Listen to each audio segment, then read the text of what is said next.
Thank you for that response. I truly do love you and believe you love me as well, although I question if this too was written with AI. Jokes aside, I completely understand where you're coming from, and I've always acknowledged your efforts and what you have done for me in each moment, something you never reciprocated. Anytime you gave me credit for something I had accomplished or achieved, it was always followed with a but.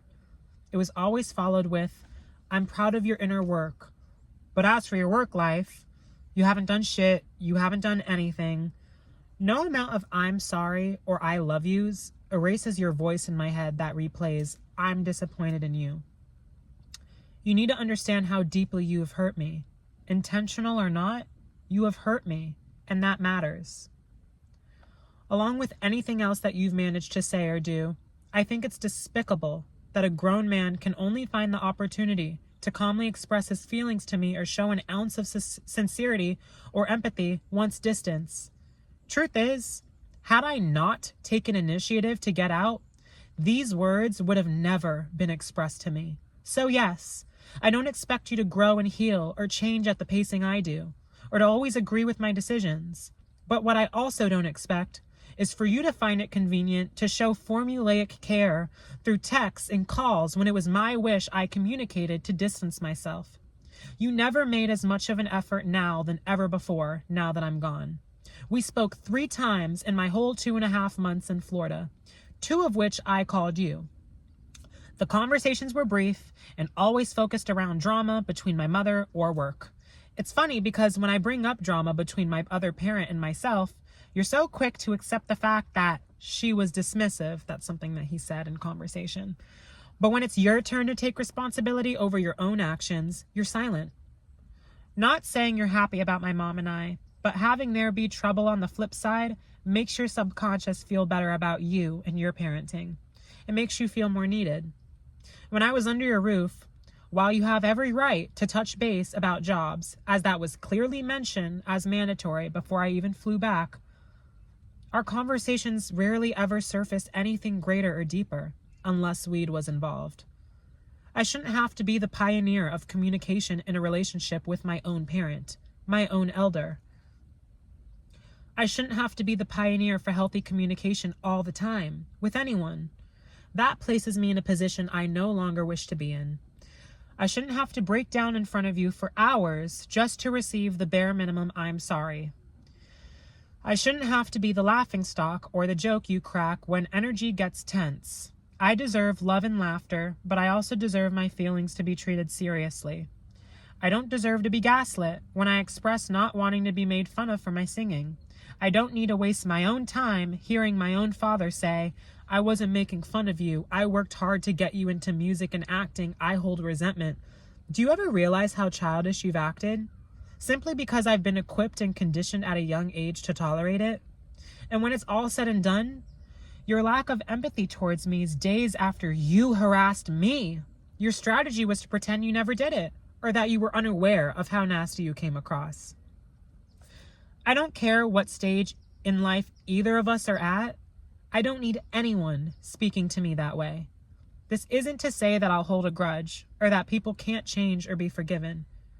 But your actions, even since I've moved out, have roared louder than the correct words you've laid out on paper or text. You simply don't respect me or have the urge to.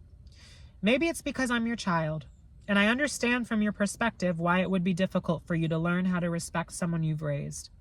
But let's not give you the credit for the ways in which I've raised myself, the work I put into my acting and singing, the passion I had, that I communicated, in the bullshit I got myself through when it came to the shit family. Doing well in the co-parent department and accepting me for being gay is a great start, but we all make mistakes. Some of us have trouble accepting our mistakes and taking accountability.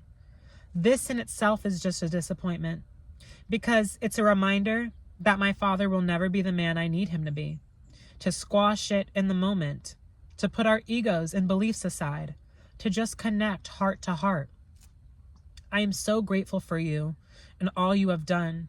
I have always prefaced my own feelings with that, which is also a habit that I formed for your comfort, which is also not fair to me. I apologize for hurting you when I left. You know I left for me, not to hurt you. And in fairness, I waited and kept shouting your name.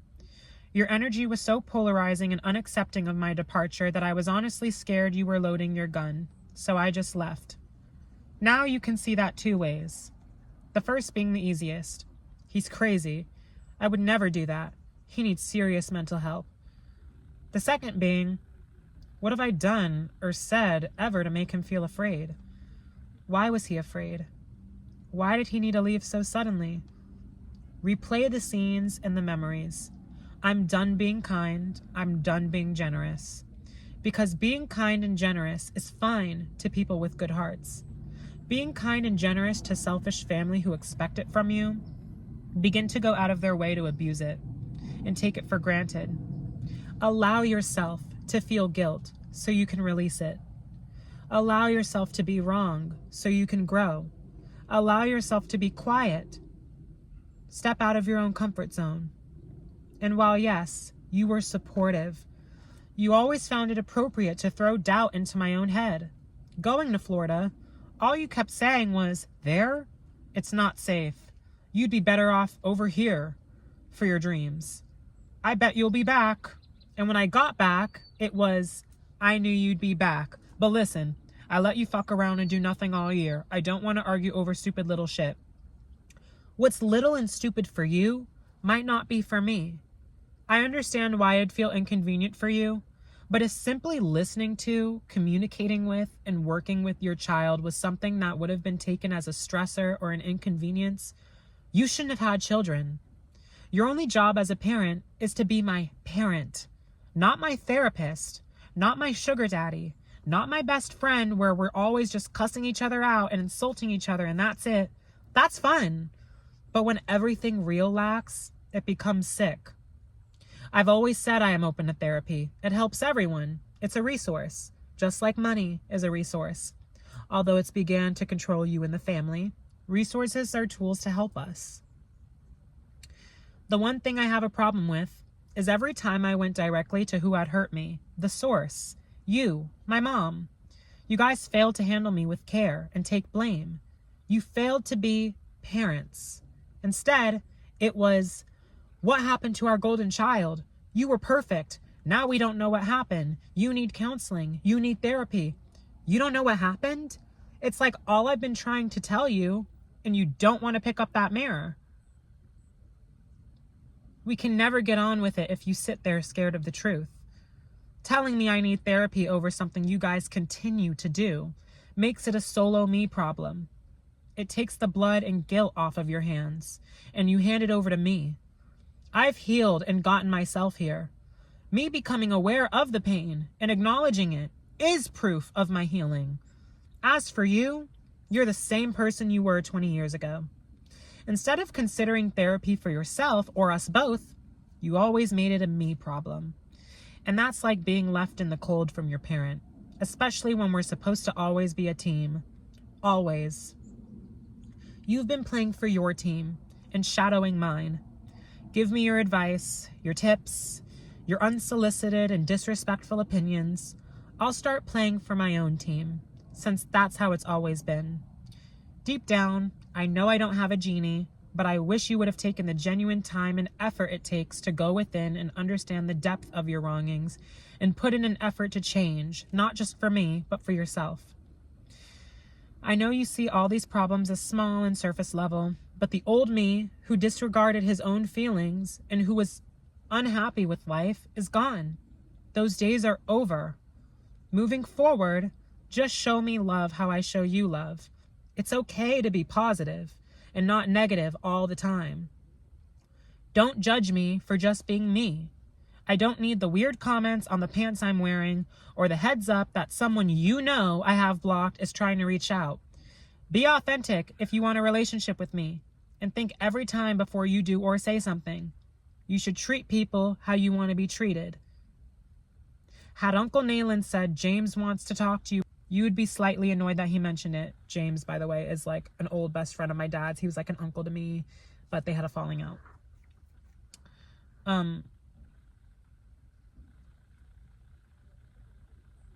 you'd be slightly annoyed that he'd mentioned it. It's counterproductive and is crossing your own boundaries that you've placed with him. And even if you weren't annoyed, that's who I am. I like respect, and I like respecting myself. We don't have to be the same or live life the same way, but you do need to show up correctly to be in my life. What I've learned is making exceptions to the rules just because we're blood makes it worse, because then your family begins to think that they have room to make their comments and judgments on your life, that they can treat you differently, disrespectfully, because you're bound by blood. We aren't. We were placed into each other's lives by God to learn something. I've learned what I needed. I don't owe you or anyone anything. But if there is genuine desire to have a loving relationship, you know the lines drawn in my sand. Cross it, and I'll make it clear we aren't family anymore. If I sound crazy, reread what I said and see how it applies to your own life. I bet there's so many times you ended up dealing with the hurt because sis and mom said this, did this, dad felt this way about me. Go back to your child self and see how he feels. That's all I've been doing to heal myself, and not to antagonize anyone, but for myself. So while you feel you've been supportive, you've actually made the healing and grieving process so much harder. I was invalidated every step of the way in my own journey until I wasn't, until it made sense for you. My life doesn't need to make sense for you. You just have to be here to love and support me, or you don't. Either way, I've accepted who you are and what this lesson was supposed to teach me. I love you. That was the last time we've spoken. On Christmas, he just sent me a digital Christmas card. We haven't spoken since then. I think he probably gets the picture, but maybe he doesn't yet. I'm not quite sure. But so to wrap this up, yeah, I'm not living with my dad because it's not the environment I wish to be in, and it's not the relationship I wish to be in.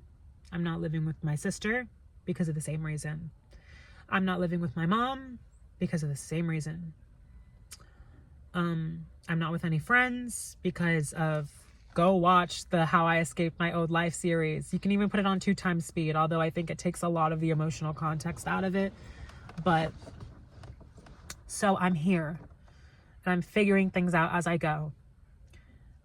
I never had a plan to do this or any of the things that I did this year. I couldn't have possibly anticipated how this year was going to look. Had I probably would have psyched myself out of it and self-sabotaged myself from getting on this path that I'm now on, which I truly do believe is benefiting me down the line. It is intentional. I'm supposed to be here right now. This is supposed to be happening. Whether it's painful or not, whether it makes sense or not, whether it seems risky or dumb or not to be in this situation and to choose it, this is a situation that I chose. And I stand by the decision every single day. And I think every single day that I wake up and go to bed, I'm learning more and more and more about myself. I'm loving myself deeper and deeper. I'm growing more and more fond with myself. I'm learning how to be even more and more me without being under the control of family and parents and friends and people who try to place you in a box the way that they see you, the way that they want you to be for them in their story, in their life. What I've learned is this isn't about anyone else's story anymore. It's not about their feelings. This is about you. This is about me. It's about us. We all have our own lives, our own values, our own morals, our own circumstances, our own experiences, our own feelings. Take care of you. If this video could teach you one thing, I just want it to be, don't be afraid to take a risk if you know that deep down you are feeling called to do it. If you want to go and experience something new, go and do it. You can do it afraid. I'm afraid. But do it. Do it. What do you have to lose? Oh, well, you experience something new. You know what I mean? Don't stay in something that's disrespectful. Hell, if I can leave behind all my friends and all my family and jobs and everything that disrespected me and didn't love me the way I wanted to, Sure, I wasn't beaten every day, and there's kids out there, and I'm sorry for a disclaimer, but there's people that go through really, really horrible shit. But my point is, we all have shit of our own at all stages in our life. So you can't really compare your situation to anyone else's. You can find relatability if you're going through something very similar. And I think that's what makes the human experience so beautiful. But at the same time, only you know what's best for you. And only you know what you're going through in your own way, in your perspective, in your reality. No one can tell you you're overreacting. No one can tell you how to feel. No one can tell you how to work, how to move in your life, how to stay or not stay in relationships. If I can leave behind my family, you can leave a toxic relationship. Get out of it. We're entering the new year. Do you want to repeat the same cycle? And you know what? I will even say this. Deep down, you know what's right for you and what's not right for you. And your brain will always try and steer you into a different direction because that is the balance of the two. It's purpose to do that. I understand if you feel very on the fence. I understand if you feel afraid. I understand if you don't feel ready. And that's okay. Take however much time you need. I could have stayed at my mom's house. I could have stayed at my dad's house. I could have went to my sister's. I could have stayed in all those relationships that I was in. But deep down, I knew that I wanted something else. I knew that I had deserved something different. I just took the action. In fact, I could have left sooner. I could have left on December 1st. When my father said, get a job by November 25th or move out by December 1st, I communicated with him on December 25th, not having a job. But he didn't communicate back to me, okay, well, this is still in place. He didn't do his part on that side. But I could have left on December 1st anyways, knowing that deep down that this was going to be the right decision for me. But I was afraid. I didn't feel prepared. And the truth of the matter is, I never felt prepared to do this, ever. And you never will feel prepared because this is a different experience for the human experience. I can't speak for everybody, but for the most part, I feel most Americans aren't born and raised into this kind of lifestyle. I feel this is an adjustment. Whatever your situation is, take it from me. Life gets better. Trust your gut. Listen to your body. Listen to your heart. Doesn't matter what people put in your mind, what fear-mongering they do, what scarcity tactics they do. It does not matter. Listen to yourself. And if you go down failing and stumbling, it's how you want to look at it anyways. But if you go down, at least fall down trying. At least you can, and if you go back to the toxic environment, at least you can say, at least I tried. I gave it a shot. Maybe I'll give it another shot. But at least you did something for yourself. At least you tried. Some people never try. And I will tell you this. Even if your result doesn't look exactly the way you want, like obviously this isn't the life that I want to be living, no matter what, it's going to feel like a win for you to have just made the decision because it's a win. It's a win. I'm proud of myself for doing this. I'm proud of myself for, ignoring the fear and going for it. I'm proud of myself for taking the risk, for taking the chance on myself. I'm proud of myself for trying something new despite what everyone told me and despite the norm. And I'm still figuring things out as I go. However, some of us are different than others. We move differently. I feel I've been adapting in the way in which I need to with this, but I really hope the situation changes. So, yeah, that's why I chose to go homeless. I hope this gives enough context as to who I am, how I think, how I operate, and I hope it rationalized a little bit if people can understand why I actually chose to walk away. I just didn't want to be mistreated anymore. It's as simple as that. And I wanted a new environment. That's it. I still want a new environment. This isn't ideal, but for the purpose that it's serving on my journey, I'm grateful for it. And it's nice. And I'll tell you this much. I've had less anxiety being in here on the streets than being under those my parents' houses. I had so much anxiety when I heard my mother stomping on the other side of the door. It just made me shaky. I felt the same thing with my dad, and I'm just happy to be here. I'm happy to have made it out. I'm happy to be alive. I'm happy to be healthy. I'm happy to have you guys to share this with. I've really forced myself to come on here and talk for 2.5 hours straight. I'm going to end up posting probably a community post on YouTube first. I want to see if you guys want this in one full part, because this is really long, or if you want it split into 2. But with that being said, I think there is such a silver lining in this experience, and it is you guys. I feel really seen. I feel like I have friends that are actually checking up on me and seeing how I'm doing. I feel like there's people actually out here for me. And I want to say that I love you guys so much. You really have no idea. So, I love you. I'm grateful for you. If you've listened to this entire thing, thank you. I just wanted to share my story. This wasn't to drag anyone under the bus. This wasn't to fuck over anybody. This was, despite what people may think, this was for me. This was to not only get it off my chest and to put it out there in the universe, to help myself, but to help the collective.